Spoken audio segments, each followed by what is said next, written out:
So check this out. So I actually watched the BET Awards, believe it or not, in its entirety. It had its good, it had its bad, it had its ugly, and it had its agendas. And I'm going to start with the good. First of all, it was dope seeing Will Smith get his redemption stripes back. He performed a song kind of inspired by Kanye about not giving up and going through hell. It's a motivational type track. I thought that was real dope to see him on a comeback trail.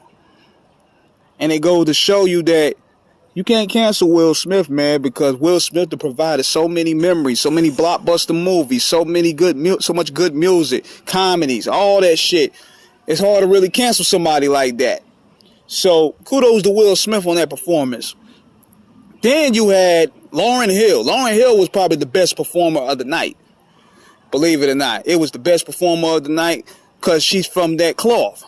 Then she brought Prize out there and they were talking that Fugees talk. So he might get a Fugees reunion album down the line. That's pretty dope to see. And Lauryn Hill actually came on time, believe it or not.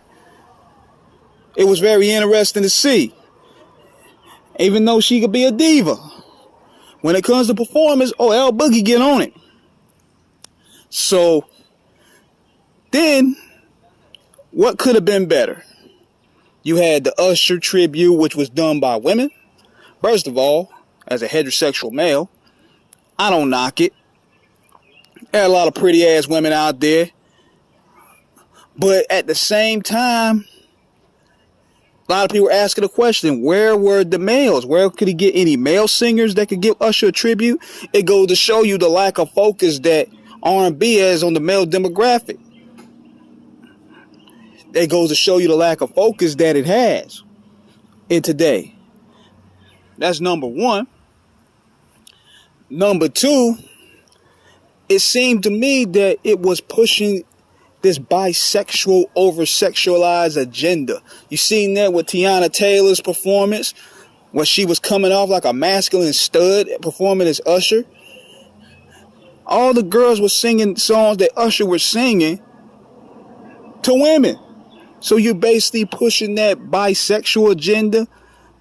Then you had possibly the worst hip-hop beef ever with Ice Spice and Lotto going at it. First of all, Lotto was real. She real fine though. I'll give her that. Lotto was real fine. I actually liked her performance.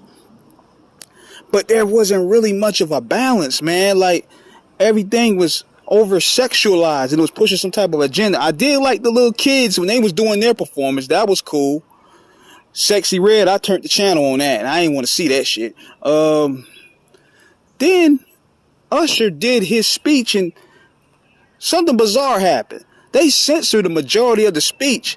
And I was thinking, what's going on here? Like, either he's bigging up Bad Boy Records and Usher. Like, they censored this nigga like he bringing up Khalid Muhammad, Farrakhan, Tupac, Geronimo Pratt. You censored the whole damn speech. I'm like, Usher must be saying some of the realest shit ever for them to censor 85% of it.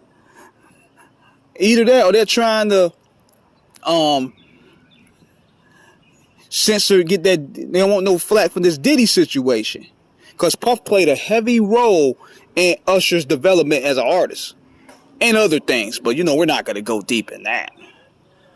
Overall, it was a decent show. And Taraji B. Henson, one thing I'm going to tell you this. I'm mixed feelings about that.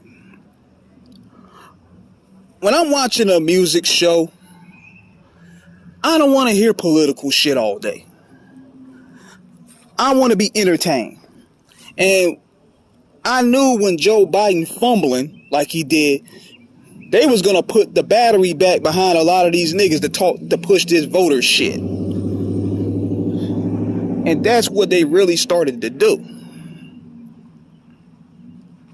They really started to do that. You had Taraji. She was out there talking that, yeah, we need to get out there and vote. Project 2025. Then you had Kamala out there talking about not like us.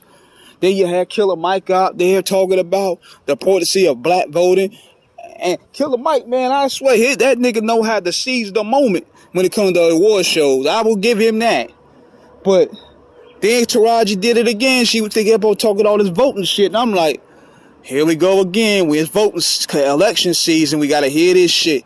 And it's like, if you go number one, this is one thing. It's a contradiction.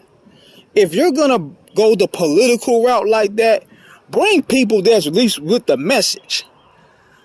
You're not going to sit there and show me ass and titties and all of a sudden want to preach to me voting. You got to correlate the message the right way. Bring KRS out there, for God's sake. Bring Chuck D. Bring the Poor Righteous Teachers. Bring the Coop.